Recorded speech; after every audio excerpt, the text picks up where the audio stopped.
మనం ఈ రాష్ట్రంలో ఉన్నటువంటి తంతు, లా అండ్ ఆర్డర్ తంతు, పోలీసుల తంతు. ఇవాళ ఈ రోజున అమరావతి ఏదో బద్దలైపోయిందని చెప్పని చాలా ఛానల్స్కి డబ్బులు ఇచ్చి ప్రమోషన్ వీడియోస్ చేసుకుంటున్నారు. ఏం బద్దలైంది? 2015లో టెండర్లు పిలిచి 2018కి స్లాబులు అయిపోయినటువంటి గోడలు కట్టేసేసి కిటికీలు పెట్టేసినటువంటి బిల్డింగుల్ని, అంటే అదొక 4 ఏళ్ళు, ఇదొక 2 ఏళ్ళు, 6 సంవత్సరాలు ఒక అపార్ట్మెంటు, 9 అంతస్తుల అపార్ట్మెంట్ కట్టి 6 సంవత్సరాలు ఎమ్మెల్యే క్వార్టర్స్, భూమి బద్దలైపోయింది 3500. ఒక ఎమ్మెల్యే ఎవడన్నా ఉంటాడా? చూద్దాం రేపు సెషన్కి ఎవడుంటాడో. ఇవాళ హ్యాండ్ ఓవర్ చేస్తానంటున్నారు కదా, రేపు సెషన్ నుంచి ఆ ఎమ్మెల్యే క్వార్టర్లో ఎవడుంటాడు? చివరికి ఖచ్చితంగా దాంట్లో జరిగేది ఏంటంటే, అయితే గన్మెన్ని డ్రైవర్ని పడుకోబెడతారు, వీళ్ళేమో హోటల్లో ఉండి ఎమ్మెల్యేలు, లేదా అసాంఘిక కార్యక్రమాలకి ఎమ్మెల్యేతో ఉండేవాళ్ళు వాడుకుంటూ ఉంటారు. చూస్తాం, అది చూస్తాం. 6 సంవత్సరాలు కట్టి దాన్ని ఏదో గొప్పగా చెబుతున్నారు.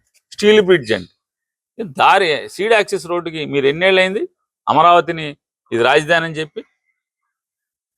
అది గొప్ప పనితనం చేసినట్టు మాట్లాడతారు. మొత్తం దోచుకుంటూ ఈ రాష్ట్రాన్ని, అమరావతిలో ఇంకొకటే కాదు, సెకండ్ ఫేజ్, థర్డ్ ఫేజ్ కూడా ఆలోచన చేస్తున్నారు చంద్రబాబు నాయుడు గారు. ఇక్కడతో 2వ ఫేజ్ కూడా చాలదంట, 3వ ఫేజ్ కూడా కావాలంట.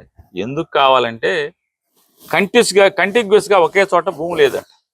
ఒకే చోట భూమి లేదు, అక్కడక్కడ ఉంది. కాబట్టి మేము ఎవరికైనా అమ్మాలన్నా కూడా మా దగ్గర భూమి లేదు కాబట్టి, అంటే వ్యాపారం కోసం రైతుల్ని కాల్చుకు తింటారు.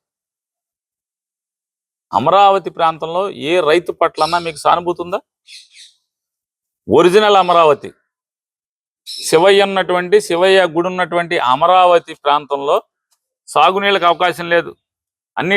అంగట్లో అన్నీ ఉన్న అల్లున్నట్లు శనున్నట్టుగా ఆ నదీ పరివాహక ప్రాంతంలో ఉన్నటువంటి రైతాంగానికి నీళ్లు ఉండవు. పక్కన నది ఉంటుంది, వర్షం ఆధారం, ఎరువులు లేవు, ఎరువులు ఇచ్చే నాదుడు లేడు, పట్టించుకునేవాళ్ళు లేడు. వాళ్ళ పొలాలు మాత్రం కావాలి, సాగుకు మాత్రం కావాల్సినవి ఏమేవో. ఇటువంటి పరిస్థితులు ఈ రాష్ట్రంలో ఉన్నాయి. అయ్యా కొంచెం బుద్ధి తెచ్చుకుని ఈ సోకు మాటలు, సొల్లు మాటలు, ఆడితో భజన, ఏళ్లతో భజన, కాకీల భజన, ఈ భజన ఆపి ఈ రాష్ట్రంలో రైతాంగానికి పడుతున్నటువంటి నీళ్ల ఇబ్బంది, కృష్ణా డెల్టాలో జరుగుతున్నటువంటి నీళ్ల ఇబ్బంది, లేదా నీళ్ల అవకాశం లేదు, సాగునీళ్ళ అవకాశం లేని వర్షాధారంగా ఉన్నటువంటి వాళ్ళకి ఎరువులు అవి కూడా అందించమని చెప్పని డిమాండ్ చేస్తున్నాం. సాధారణంగా మనకి డైనోసార్లు అంతరించిపోతున్నటువంటి జంతువులు అంట, చాలా కళలు కూడా అంతరించిపోతున్నాయి. హస్తకళలు కానీ, లేకపోతే రకరకాల వినోదాత్మకమైనటువంటి ప్రజల్ని వినోదపరిచేటువంటి కళలు కానీ అంతరించిపోతున్నాయి. ప్రజలకు మనకు కనపడిన పరిస్థితిలో, ఆ స్థితిలో ఇవాళ ఎక్కడో డైనోసార్ అవశేషాలు కనుగొన్నట్టుగా ఈ మధ్య మనకు బెజవాడలో ఈ పిట్టల ధరలు ఎక్కడ మనకు కనపడకుండా పోయినటువంటి పరిస్థితి. ఆ కళ ఎక్కడ లేదు, అంతరించిపోయింది. మొన్నే పిట్టల ధర, ఆ చాతుర్యాన్ని, పిట్టల ధర కళని బెజవాడలో కనుగొన్నారు. ఆ పిట్టల ధర మనకి ఏతావాత అతను ఏంటి అంటే అదములలో శ్రేష్ఠుడు, అదములలో శ్రేష్ఠుడు. ఆయన సభ్యత సంస్కారహీనం. ఆయన మాటలకి, ఆయన పిచ్చి ప్రేలాపలకి నేను వారిని ఒకటే అడుగుతున్నా. పేర్ని నాని అనేవాడు గోడౌన్లు కట్టి అద్దెకిచ్చి అద్దె ద్వారా జీవిద్దామని మాత్రమే గోడౌన్లు కట్టుకున్నాను, 2 గోడౌన్లు. ఇప్పటికి 1,00,000 సార్లు చెప్పాను. ఈ అధమ శ్రేష్ఠుడికి కూడా చెప్తున్నాను, ఈ అధమ శ్రేష్ఠుడికి కూడా చెప్తున్నాను. ఏమనంటే అద్దె కోసం కట్టుకున్నాను, నా దగ్గర పనిచేసేటువంటి మనుషులు దాంట్లో స్టాక్ తగ్గింది అని చెప్పని వచ్చి చెప్తున్నారు. మీరు ఇన్స్పెక్షన్ చేసి సాంకేతికంగా నాకు బాధ్యత లేనప్పటికీ నైతికంగా 15 ఏళ్ళు ఎమ్మెల్యే చేసినోడిని, మంత్రి చేసినోడిని, నైతికంగా ఆ తప్పునంటే నా కింద పనిచేసిన మనుషుల యొక్క తప్పుని నేను భరించి పెనాల్టీతో సహా చెల్లిస్తాను అని చెప్పాను. నేను చెప్పాను డిపార్ట్మెంట్కి, చెప్పిన 10 రోజులకి మా మీద కేసు కట్టారు, నా భార్య మీద, నా మీద. కనీసం ఇంట్లో ఆడవాళ్ళని కూడా మర్యాదగా పలకలేనటువంటి సంస్కారహీనమైనటువంటి అధమశ్రేష్ఠుడు. సాటి వారి ఇంట్లో ఆడవాళ్ళని కూడా, ఆడపడుచులను కూడా సంస్కారవంతంగా ఉచ్చరించలేనటువంటి అధమశ్రేష్ఠుడికి చెప్తున్నా. ఎవడో మావయ్య గడికి నేను మావిడిని తీసుకెళ్ళి కాళ్ళ మీద పడి మావయ్య మావయ్య అని 50 కోట్లు కట్టానని చెప్తున్నాగా. అతనికి నీకు చెప్తున్నా, ఆ మావయ్య గడికి చెప్తున్నా. ఆ మావయ్య చంద్రబాబు అయితే, లోకేష్ అయితే, ఇంకెవడన్నా మా ఊరు మంత్రి, నీ ఇష్టం. నువ్వు చెప్పేటువంటి ఆ మావయ్య గడికి కూడా చెప్తున్నా. ఎవడైతే నీకు చెప్పాడంటున్నావు కదా, ఆ మావయ్య గడికి కూడా చెప్తున్నా. మీరు మనిషి జన్మ ఎత్తితే, మీకు దేవుడు సిగ్గు అనేది పెడితే ఛాలెంజ్ చేస్తా. నేను నా శ్రీమతి కలిసి మీ ఇళ్ళకి వచ్చి, ఎవడా మామయ్య గారి ఇంటికి వచ్చి ఒక్క ఫోటో, మేము వచ్చినప్పుడు మీ ఇంట్లో సీసీటీవీలు ఉంటాయిగా అందరి ఇళ్లలో, ఆ మామయ్య ఒకవేళ చంద్రబాబు అయితే, చంద్రబాబు ఇంటూ ఉండవా? చీమ చిట్టుకుమన్నా అన్ని రికార్డ్ అవుతాయి కదా. సీసీటీవీ ఫోటో బయట పెట్టండి. ఎందుకు నా మీద జాలి దయ్యా? ఈ తప్పుడు మాటలు ఎందుకు? ఛాలెంజ్ చేస్తున్నా. ఆ మామయ్య గాడి ఎవడ మామయ్య ఆ మామయ్య గాడికి కూడా చెప్తున్నా. నీకు ఎవడ చెప్పాడు? ఆ మామయ్య గాడికి, ఈ అధమశ్రేష్ఠుడికి కూడా చెప్తున్నా. మీకు చేతనైతే, చావుంటే, దమ్ముంటే, నిజంగా మీరు నీతి జాతి గలవాళ్ళైతే మా ఇద్దరు వీడియోలు, నేను నా భార్య వచ్చి ఎవడింటికి వచ్చామో ఆడింటికి ఆ వీడియోలు బయట పెట్టండి, ఫోటో అన్న బయట పెట్టండి. సిగ్గు శరం లేకుండా నోటుకు వచ్చింది మాట్లాడటం, సంస్కారం లేకుండా. జగన్ గారు కనబడితే టపామని కాళ్ళ మీద పడతారు. సార్ మాకాడు ఎదో సార్, మాకు నాయకుడు కాదు సార్, మేము అక్కడ బతుకుతున్నా. ప్రపంచంలో ఇంతవరకు ఏ రాజకీయ నాయకుడు కూడా చేయనటువంటి గొప్ప కార్యక్రమాన్ని, అంటే ప్రతిదానికి ఏదైనా నేనే చేశానని చెప్పుకునేటువంటి ఆరాటం ఉన్నటువంటి నారా చంద్రబాబు నాయుడు గారు, అంటే తనకు అవసరమా, ఇది తప్ప ఒప్ప అనేటువంటి ఏమాత్రం విచక్షణ కోల్పోయిన రాష్ట్రంలో ఉన్నటువంటి 1100 పోలీస్ స్టేషన్ల ఎస్హెచ్ఓలతో, సిఐలతో, డిఎస్పీలతో, అడిషనల్ ఎస్పీలతో, ఎస్పీలతో, డీజీపీ గారు మరి ఉన్నాడో లేడో, మరి ఆయన ఫోన్ కట్టేసి వెళ్ళిపోయాడో తెలియదు. కానీ మిగతా అందరినీ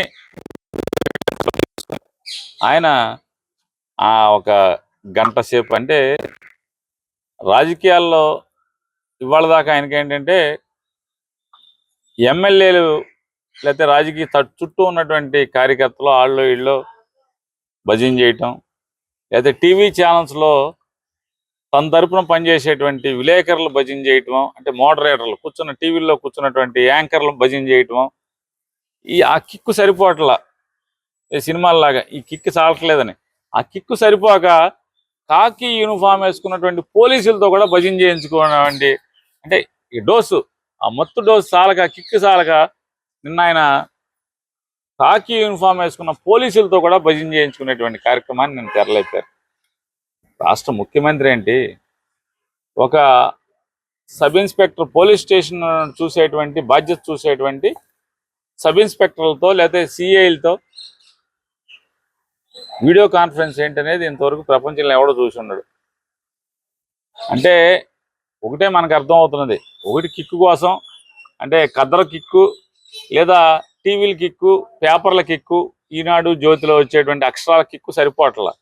కాకి బట్టల పొగడతలతో కూడా కొత్త కిక్కు కావాలి ఆయనకి. రెండవది, రేపు పెట్టబోయేటువంటి మున్సిపల్ ఎన్నికలు లేదా పంచాయతీ ఎన్నికలు, వీటన్నిటిలో పోలీసుల్ని అడ్డగోలుగా వాడుకుందాం అనేటువంటి కార్యక్రమం. ఈ రెండు తప్పితే మనకి వేరే దీంట్లో సారాంశం ఏం కనపట్ల. లా అండ్ ఆర్డర్, ఒకవేళ మీ డీజీపీ గారు చెడిపోతే మీరు వచ్చారా లైన్లోకి? డీజీపీ గారు అసమర్థుడు అవటం వల్ల మీరు వచ్చారా? అయితే ఎస్పీలు, మీరు పెట్టుకున్నటువంటి డిఐజీలు, ఐజీలు, ఎస్పీలు అసమర్థులయ్యని చెప్పి మీరు వచ్చారా లైన్లోకి? ఏ కారణంతో మీరు స్టేషన్ హౌస్ ఆఫీసర్లతో 1100 పైచిలుకున్నటువంటి స్టేషన్ హౌస్ ఆఫీసర్లతో ఈయన సరాసరి నేరుగా మాట్లాడతాడు, వాళ్ళకి గీతోపదేశం చేస్తాడు, వాళ్ళకి కౌన్సిలింగ్ చేస్తాడు. ఈ రాష్ట్రంలో పోలీసు వ్యవస్థను భ్రష్టు పట్టించినటువంటి నారా చంద్రబాబు నాయుడు గారు ఇంకే ఏం బస్సు పట్టిద్దామని ఐపీఎస్లు ఐపీఆర్ బస్సు పట్టించేశారు చాలా మందిని. ఇవాళ అంటే సరాసరి స్టేషన్లో కూడా బస్సు పట్టిద్దామని చెప్పాను తప్పితే ఏముంది ప్రయత్నం. అసలు వీళ్ళు కూడా మామూలుగా పోలీసులు కూడా కొంతమంది మామూలు వాళ్ళు లేరు. అసలు ఏం భజన, వీర భజన మామూలుగా భజన కాదు.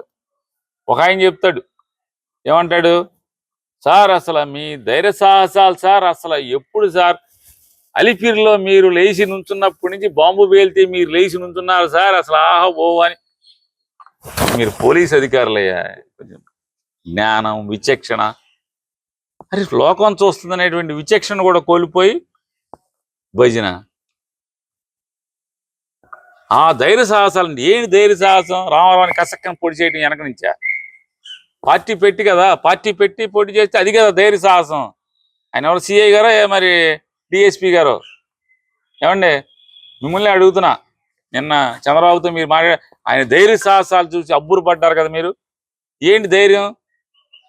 మామని కుట్ర చేసి వెన్నుపోటు పొడిచి పార్టీని లాక్కుని, ఆయన ఆస్తులు లాక్కుని, పదవులను లాక్కుని చచ్చిపోయాక ఇప్పుడు అప్పుడేమో ఆయన ఎదవని చెప్పాడు, ఇప్పుడేమో దండేసి దండం పెడుతున్నాడు. ఇదే ధైర్యం? చెంచారుగా రామారావు బొమ్మ గిరాటేసి కదా సొంత పార్టీ పెట్టుకోవాల్సింది కదా, అది కదా ధైర్యం అంటే. మీకు తెలియట్లేదు ఆ ధైర్యం అనేది. ట్రాన్స్పోర్ట్ కమిషన్ చొక్కా పుచ్చుకుంటే ఒక ఎమ్మెల్యే ఎంపీ కూర్చోబెట్టి పంచాయతీ చేయడం ధైర్యమా? ఒక ఎంఆర్ఓని జుట్టుపరుచుకుని ఈడిసి కొడితే పిలిచి సీఎం ఆఫీస్కి పిలిచి పంచాయతీ చేయడం ధైర్యమా? అబ్బురు పడిపోయాడు ఈ ధైర్య సాహసాలు చూసి. ఇంకొక అసలు మామూలుగా ఒక అతి మేధావి ఒక ఐపీఎస్ ఆఫీసర్ గారు, ఆయన, సార్ మిమ్మల్ని సాటిస్ఫై చేయలేకపోతున్నా సార్ మేము, మీరు వెంటనే చట్టం మార్చండి సార్, మార్చి సోషల్ మీడియా కేసుల్లో 5 ఏళ్ల శిక్ష ఉండటం అనేది అసలు మా చేతులు కట్టేస్తున్నాయి సార్, వైసీపీ వాళ్ళని మేము కంట్రోల్ చేయలేకపోతున్నాం సార్, వాళ్ళు అసలు మమ్మల్ని లెక్క చేయట్లేదు సార్, మేము భయపెట్టినా కూడా భయపెట్టలేదు సార్, వెంటనే ఉరిశిక్ష పెట్టేయండి సార్,